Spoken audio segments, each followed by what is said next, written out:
Վերադարձանք տաղավար և դեռ բացման խոսքում նշեցինք, որ շատ հետաքրքիր թեմայի ենք անդրադառնալու, այն կապված է հարցի հետ, թե ինչպես են հագնվել Վանի թագավորությունում և ինչ ենք ժառանգել ուրարտական հագուստից։ Երևանի պետական համալսարանի պատմության ֆակուլտետի հայ արվեստի պատմության և տեսության ամբիոնի դասախոս Գայանե Պողոսյանի մենագրությունը նոր բացահայտումներ է անում ուրարտական ժամանակի հագուստների և մեր ժամանակների մասին։ Գիրքը հենց հիմա մեր սեղանին դրված է, Վանի թագավորության հագուստը, այդպես է կոչվում գիրքը, որի մասին այսօր մեր տաղավարում կխոսի Գայանե Պողոսյանը։ Բարև ձեզ, բարի լույս։ Շատ գեղեցիկ է ձեր հագուստը, ես չէի կարող ասել։ Շնորհակալ եմ հրավերի համար։ Ձեզ ենք շնորհակալ եւ շնորհավորում ենք մեկամսյակը։ Եվ ամենատրամաբանական կարծես թե հարցը, որը հնչում է նույնիսկ հյուրի ներկայացման տեքստի մեջ։ Ինչպես են հագնվել հին ուրարտացիները, մենք այսօրվա մեր հագուստում առօրյա մենք տեսնում ենք դրանց էլեմենտները, թե ոչ։ Ոյ, բարդ հարց եք տալիս, որովհետև անդրադառնալ հայկական լեռնաշխարհի մի հնագույն մշակույթի, այն է Վանի թագավորության հագուստին, իհարկե բարդ խնդիր է եւ ուսումնասիրությունների խոր կարիք ունի եւ կարծում եմ դեռ հետազոտությունները, ուսումնասիրությունները իրենց չեն սպառել եւ հետագայում եւս շարունակական բնույթ են կրելու։ Եվ սույն գրքում իմի ենք բերել, այսպես ասած, մի քանի տարվա ուսումնասիրություններ, մտորումներ այդ հարցի շուրջ եւ հանգել ենք նաեւ այն եզրակացության, որ հայկական լեռնաշխարհում հագուստի հանդեպ վերաբերմունքը ունեցել է որոշակի չափով նաեւ ժառանգորդական միտում եւ նաեւ հայկական տարազ է փոխանցվել որոշ էլեմենտներ, ավանդույթներ, գունային լուծումներից, արթուզարդից, որոնք կիրառվել են Վանի թագավորությունում, այն է մեր թվարկությունից առաջին հազարամյակում։ Այ հետաքրքիր ինչ տեսք են ունեցել այդ հագուստները, եղել են կից աքսեսուարներ եւ դա ուղղակի մերկությունը փակելու միջոց է եղել, թե ամեն դեպքում, այսպես ասած, ինչ որ մշակույթ, եթե ավելի հակիրճ ձևակերպեմ հարցը։ Բավական զարգացած մշակույթի հետ գործ ունենք, քանի որ Վանի թագավորությունը հարևանն էր Ասորեստանի եւ այդ հին մերձավոր արևելյան տիրույթում Վանի թագավորության մշակույթը իր կրոնական համակարգում եւս շատ զարգացած էր եւ նաեւ ուներ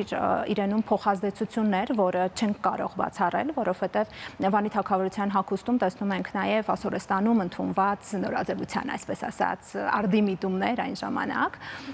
Եվ պետք է ասեմ, որ արթուզարդը շատ կարևոր տեղ է ունեցել հագուստում։ Գրքի շրջանակում օրինակ անդրադարձ է կատարվել արական սեռի եւ իգական սեռի հագուստի առանձնահատկություններին, կտրվածքներին, գեղագիտական հարդարանքին եւ իհարկե նաեւ արթուզարդին, որը շատ կարևոր նշանակություն է ունեցել թե կնոջ եւ թե տղամարդու հանդերձանքում, հատկապես զինվորականների հանդերձանքում եւս կարելի է դա նշել, եւ նաեւ անդրադարձ է կատարված գրքում աստվածություններին, ինչպես էին պատկերացնում Վանի թագավորությունում եւ ինչպես էին նրանք հագցնում, այսպես ասած, իրենց աստվածներին ու աստվածուհիներին։ Պետք է ասենք, որ Վանի թագավորությունում հենց իրենց ձևով, իրենց կերպ էր, մարդակերպ էր պատկերացվում աստվածությունը եւ թե արական եւ թե իգական սեռի դեպքում էլ տեսնում ենք այն հագուստը, որ կրել են այդ ժամանակաշրջանում, ասենք արական սեռի ներկայացուցիչները, իհարկե վերնախավի ներկայացուցիչները եւ նաեւ իգական սեռի աստվածուհիներին պատկերացնում էին այդ ժամանակաշրջանի կնոջ կերպարով, այն է օրինակ Արուբայինի գլխավոր աստվածուհին, այն է գլխավոր Աստծո Խալդի զուգընկերը, կինը, նրան ենք շատ հաճախ տեսնում պատկերագրության մեջ եւ այս հագուստի ուսումնասիրության շրջանակում եւս օրինակ մեծ անդրադարձ է կատարված Արուբայինի աստվածուհու այդ փոքրաչափ արձանիկին բրոնզե, որ գտնվում է Հայաստանում, Հայաստանի պատմության թանգարանում եւ նմանատիպ արդեն երկչափ պատկերներին, որոնցում անընդհատ տեսնում ենք օրինակ կնոջ կերպար, գլխաշորով, երկար գեղեցիկ զգեստով, արթուզարդի տարերով եւ դա նաեւ թույլ է տալիս պատկերացնել, թե ինչպես էին հագնվում հենց կանայք։ Եվ գլխաշորը փաստորեն կարևոր կիրառություն է ունեցել Վանի թագավորությունում, նաև սոցիալական դիրքի ցուցիչ։ Եվ ուսումնասիրության շրջանակում նաև ներկայացվում է, որ Վանի թագավորությունում ըստ երևույթին, ինչպես հետագա հայոց մեջ եւ հայկական տարազում, ամուսնացած կնոջ ամենակարևոր, այսպես ասած, տարը հանդերձում տարազում դա գլխաշորն էր եւ կարելի է օրինակ ըստ պատկերագրության տարբերակել երիտասարդ աղջիկների, դեռահաս աղջիկների եւ ամուսնացած կնոջ։ Եվ նաև հետաքրքիր է, որ որոշ նաև հագուստի այլ տարեր եւս մենք տեսնում ենք նույն հայկական տարածում, նաև գունային լուծումների առումով կարելի է նկատել նմանություններ, օրինակ թե տղամարդկանց եւ թե իգական սեռի հանդերձում օգտագործվել է տունիկայանման կտրվածք, որը այդ ժամանակ շատ տարածված էր Մերձավոր Արևելքում, սկսած դեռևս հին Եգիպտոսից, Ասորեստան, Բաբելոն եւ այլն խեթական մշակույթ, եւ այդ տունիկայանման կտրվածքը կիրառվում էր եւ տղամարդու եւ կանանց հագուստում, եւ հետաքրքիր է, որ այդ կտրվածքի հիմնական կառուցվածքը օգտագործվել է նաեւ հայկական տարազի ձևավորման մեջ։ Եթե գունային գամայից փորձենք խոսել, ինչ գույներ են գերակշռել, ավելի վառ գույներ, որովհետև մուգ կարմիրի հետ է ինձ մոտ ասոցացվում, օրինակ հայկական տարազը հիմնականում։ Այ ինչ գույներ են, որոնք հիմնական ասոցիացիաները հենց այդ գույների հետ են։ Այո, շատ իրավացի եք, կարմիրը մեր հայկական տարազի եւ հայկական մշակույթի կարևորագույն եւ խորհրդաբանական գույներից մեկն է, ծիսական, սիմվոլիկ իր գործառույթներով, եւ նույնը տեսնում ենք նաեւ հայկական լեռնաշխարհի այլ մշակույթներում, նախաքրիստոնեական մշակույթներում։ Գույների վերաբերմունքը ևս եղել է խորհրդաբանական, դա կարող ենք հասկանալ թե իրենց կրոնական պատկերագրությունից, այն է օրինակ որմնանկարները մեզ բավական մեծ պատկերացում են ապահովում, թե ինչպիսի հիմնական գույներ էին օգտագործվում Վանի թագավորությունում, Վանի թագավորության կերպարվեստում եւ դրանցում իհարկե գերակշռում է կարմիրը, կապույտը, որոնք ամենակարևոր սրբազան գույներն են, որոնք միշտ համադրվում եւ հակադրվում են, որոշակի առումով նաեւ ունենք դեղինի կիրառություն եւ նաեւ ուրվագծային առումով այլ գունային լուծումներ, օրինակ սպիտակի կամ սևի կիրառություն, բայց հիմնական գույները նշված գույներն են, որը հետագայում մեր հայկական տարազ է փոխանցվել եւ ինչու ոչ նաեւ սրբանկարչություն, որովհետեւ կարմիրն ու կապույտը մենք տեսնում ենք նաեւ քրիստոնեական սրբանկարներում, չէ, հագուստի հիմնական գունային լուծումներում։ Եվ նաև կուզենամ ավելացնել, որ ծիրանին է կարծես թե օգտագործվել Վանի թագավորությունում որպես սրբազան գույն։ Այդ մասին մենք իմանում ենք օրինակ Ասորեստանի այդ հզոր արքա Սարգոն II-ի թողած հիշատակությունում, իհարկե հիշատակությունը իր փառաբանման մասին է եւ վերաբերում է Մուծածիրի հայտնի տաճարի այդ թալանման գործընթացին, նա նկարագրում է թե ինչ, այսպես ասած, իրեր առարկաներ են այնտեղից հափշտակվել իրենց զինվորների կողմից եւ նաև խոսվում է Արթուզարդի պարագաների մասին, որոնք պահվել են տաճարում, այսինքն այդ արթուզարդը եւս եղել է որոշակի սրբազան նշանակությամբ, որ գործարվել է տաճարում, եւ նաեւ հագուստի մասին, որ տաճար են նվիրաբերել մարդիկ, եթե տաճարում է գտնվել, ուրեմն դա սրբազան հագուստ է եղել միգուցե ընծայաբերություն աստվածներին, քրմերին եւ այլն, եւ նաեւ խոսվում է կապտամանուշակագույն գույնի մասին, որը մենք կարող ենք զուգահեռել ու նույնացնել հենց այն նույն ծիրանի հետ, որը տեղ գտավ նաև մեր հոգևորական սրբազան հագուստում։ Եթե խոսենք զարդերից, կարծես թե զարդերը մինչ այսօր պահպանվել են, նմուշներ կան, իսկ հագուստից արդյոք կան նմուշներ, որոնք ինչ որ չափով պահպանվել են, որտեղից կարելի է իրականացնել ուսումնասիրություններ։ Ցավոք ոչ, իհարկե, հագուստից որևիցե բան չի պահպանվել, կարելի ասել գործվածքի պատառիկներ միայն, որոնք պահպանվել են եւ գտնվել են, հայտնաբերվել են օրինակ Կարմիր Բլուրի Թեյշեբայինի քաղաքի պեղումներում ժամանակին, երբ Բորիս Պյատրովսկին էր այն ժամանակ պեղումներ կատարում եւ նաեւ դրանք արձանագրել է իր հոդվածներում, գրքերում։ Եվ այդ պատառիկները կարելի ասել բրդե գործվածքների պատառիկներ են, իսկ բուրդը ամենատարածված գործվածքն էր հայկական լեռնաշխարհում եւ Վանի թագավորությունում նաեւ իհարկե բնակլիմայական պայմաններից ելնելով, եւ նաեւ գունային լուծումներն են փորձել մասնագետները պարզել եւ կարելի ասել հենց այդ նույն, ինչպես ասեցի, որմնանկարներում կիրառված գունային լուծումներով պետք է այդ գործվածքները ներկված լինեին, գունազարդված լինեին։ Միգուցե հենց կարմիր, միգուցե հենց կապույտ, անգամ հենքաթել միջնաթելի այդ գործվածքի հյուսման, հյուսվածքային, կառուցվածքային առանձնահատկություններն են փորձել մասնագետները ինչ որ չափով վերականգնել Պյատրովսկու աշխատությունում դա տրված է։ Եվ նաև պետք է ասեմ, գործվածքներից ֆուշ են օգտագործել, բամբակ միգուցե, տեսակետներ կան, որ բամբակ եւս օգտագործվել է, դա տրամաբանորեն միգուցե այդպես է։ Եվ մետաքս Վանի թագավորության հնավայրերից մեկում, Թոփրակկալեի տարածքում Դարձյալ պեղումների ժամանակ տարիներ առաջ գտնվել է մետաքսի փոքրիկ պատառիկ եւ դա ապացույց է, որ Վանի թագավորությունում հագուստը կարվել է նաեւ այդ գործվածքից։ Միգուցե իհարկե վերնախավի, որովհետեւ դա թանկ հագուստ է, միգուցե աստվածներին նվիրաբերվող հագուստը, քրմական հագուստն է այդ թանկարժեք գործվածքներով պատրաստվել, բայց դա ապացույց է, որ հայկական լեռնաշխարհը գործվածքի առումով բավական զարգացած է եղել։ Նախ անասնապահության զարգացմանը զուգընթաց է դա կատարվել։ Մետաքսը կարող էր բերվել կարող էր եւ տեղում արտադրվել, որովհետեւ մենք գիտենք այդ մետաքսի ճանապարհ հասկացությունը, որ մասնագետները օրինակ թվագրությունը շատ ավելի արդեն հին ժամանակներ են փորձում տանել, քան ընդունված է եղել մինչ օրս, եւ նաեւ պետք է ասեմ, որ միջնադարում հայերը մեր տարբեր տարածքներում, հատկապես Արևմտյան Հայաստանի տարածքում եւ ոչ միայն, զբաղվել են մետաքսագործությամբ, շերամապահությամբ եւ չի բացառվում, որ դա եկել է որպես մասնագիտություն արհեստին ժամանակներից։ Այստեղ մենք տեսնում ենք առանձնացված զարդերի սենց առանձին մի հատված, չգիտեմ, հեռուստադիտողները կտեսնեն թե ոչ, այստեղ ականջող, թևնոց, մատանի, որոնք շատ ավելի նորաձև են, նաև հիմա համարվում, օրինակ այստեղ կա թևնոց, օձի գլխով, երկկողմանի, սա ներկայում եւս բավականին թրենդային է եւ բլգրի օրինակ, չգիտեմ, հավաքածուներում հենց այսպիսի թևնոց կա եւ հետաքրքիր է թե միտքը այդ դեպքում տարածված է եղել, որտեղ ոնց է հասել մինչեւ հիմա տարբեր ազգեր են ունեցել այս կոնկրետ այս սիմվոլով զարդը, որը բեսթսելեր է իմիջիայլոց համարվում հիմա։ Բայց արդյոք օձ է թե վիշապ։ Վիշապագլուխ, կամոցագլուխ, նույնանում է վիշապոց կերպարը իհարկե պատկերագրության մեջ, հաճախ նման ապարանջաններ կան նաեւ առյուծագլուխ, խոյագլուխ նաեւ, հա, Վանի թագավորությունում եղել են եւ անգամ ուսումնասիրողները փորձում են հասկանալ թե որ գեղագիտական հարդարանքով ապարանջանը որ սեռի կողմից է կրվել, իսկ ապարանջաններ ու զարդեր կրել են թե տղամարդիկ եւ թե կանայք, եւ ապարանջաններ, եւ մատանիներ, եւ օղեր կրել են Վանի թագավորությունում, եւ տղամարդիկ եւ կանայք։ Ինչ վերաբերում է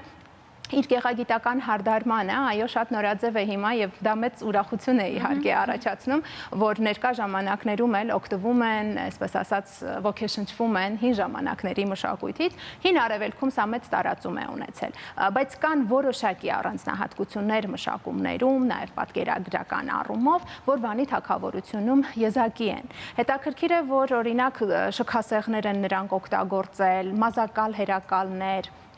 քունքազարդեր եւս օգտագործվել են Վանի թագավորությունում եւ դրանք նաեւ փոխարվել են հայկական տարազի կողմից, չմոռանանք, որ մեր կանացի տարազում քունքազարդը շատ կարեւոր տեղ է ունեցել եւ փաստորեն Վանի թագավորությունում դա եւս իր տեղը գտել է։ Լուսնազարդերը կամ մեդալյոնները եւս մեծ տարածում են ունեցել Վանի թագավորությունում, որոնք ունեն յուրահատուկ գեղարվեստական հորինվածք, հիմնականում իհարկե սրբազան պաշտամունքային մոտիվներ, սյուժեներ են պատկերում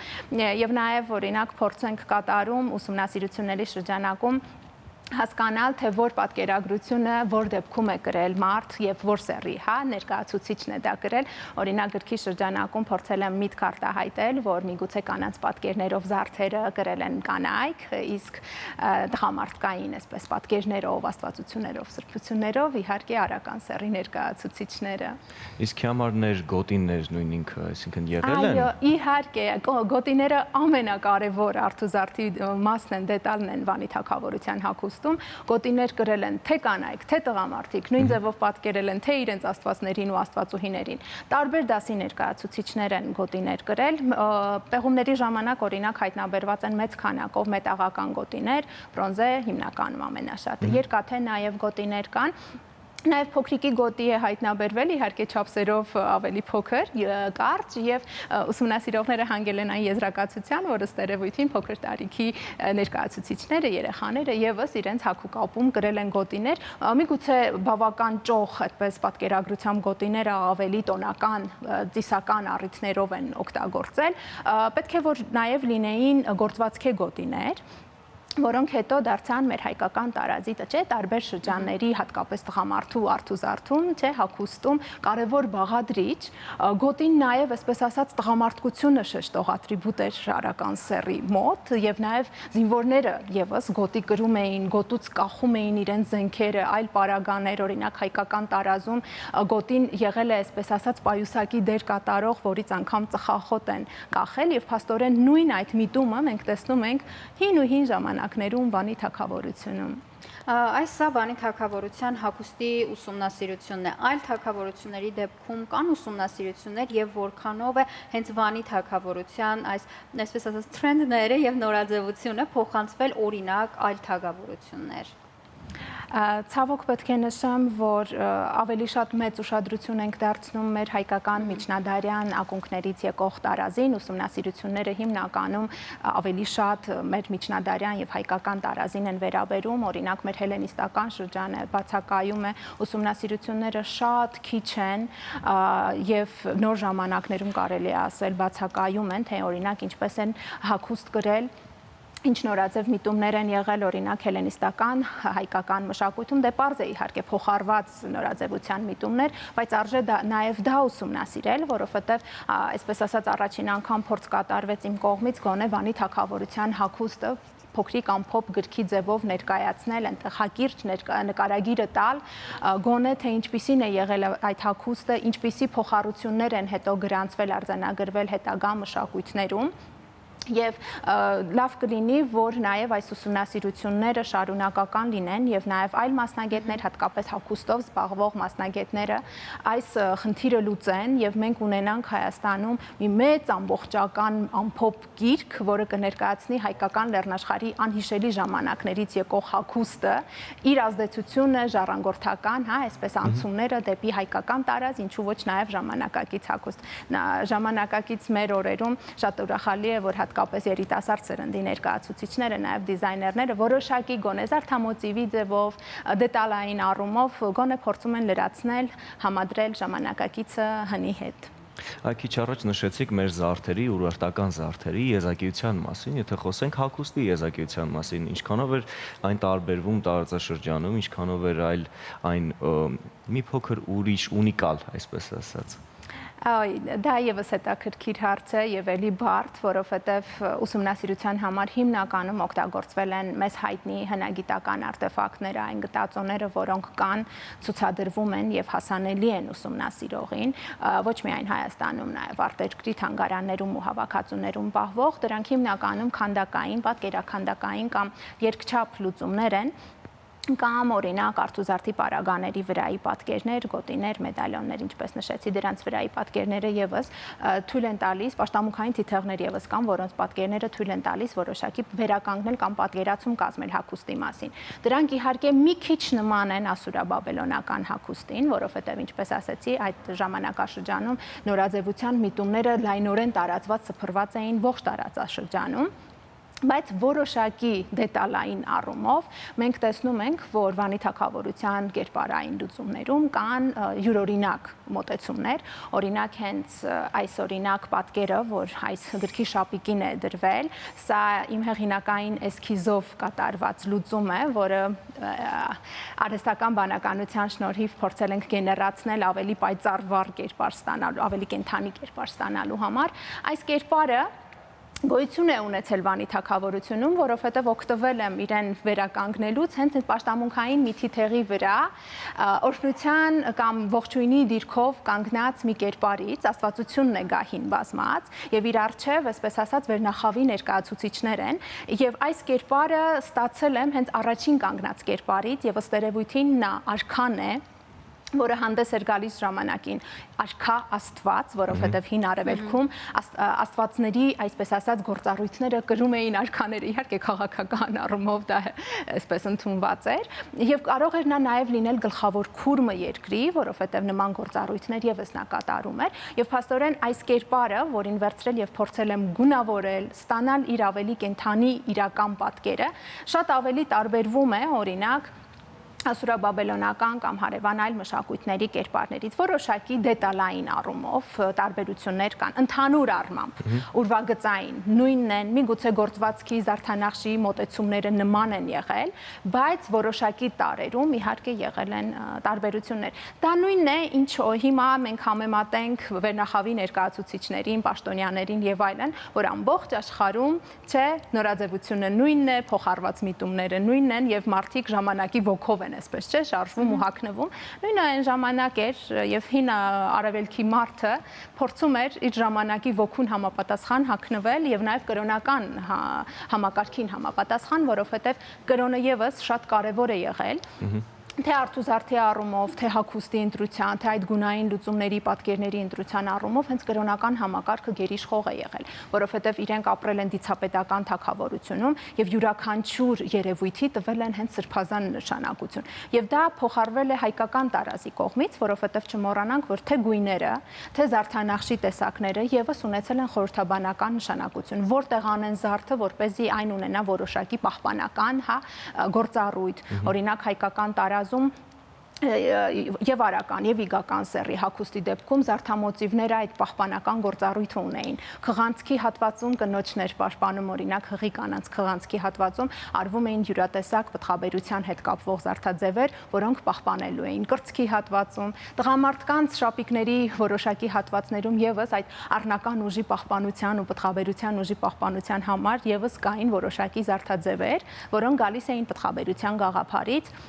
եւ իրենցում կրում էին բուսական տարեր։ Նույնը տեսնում ենք Վանի թագավորությունում, այնտեղ եւս այդ պտղաբերության գաղափարին շատ մեծ տեղ էր տրված, կենաց ծառներ ոճավորումներով շատ օգտագործվում, հատիկազարդը, տարբեր բուսազարդեր, ծաղկային մոտիվներ եւ այդ վարդյակ կոչվածը ամենատարածված մոտիվն է ողջին Մերձավոր Արևելքում եւ նաեւ Վանի թագավորությունում գործվածքի վրա ամենաշատ կիրառված զարդաձևը դա քառանկյան մեջ ամփոփված վարդյակն է, որը կրում է արևի լույսի պտղաբերության խորհուրդը, իսկ քառանկյունը դա չմոռանանք, որ տարածքը հատկանշող, չէ, երկիրը հատկանշող, աշխարհի 4 կողմերը, 4 տարերքները հատկանշող զարդաձևն է։ Շատ լավ, շնորհակալություն։ Ես եմ շնորհակալ։ Շատ հետաքրքիր էր եւ հիշեցնենք, որ մեր տաղավարումը Երևանի Պետական Համալսարանի Պատմության ֆակուլտետի հայ արվեստի պատմության եւ տեսության ամբիոնի դասախոս Գայանե Պողոսյանը, ով օրերս ներկայացրել է Վանի թագավորության հագուստը գիրքը։ Իսկ այժմ սիրելի հեռուստատող առաջարկում ենք ձեզ։ Ինչ անենք, գնանք դիտանք գովազդ, վերադառնանք եւ շարունակենք։ Գնացինք։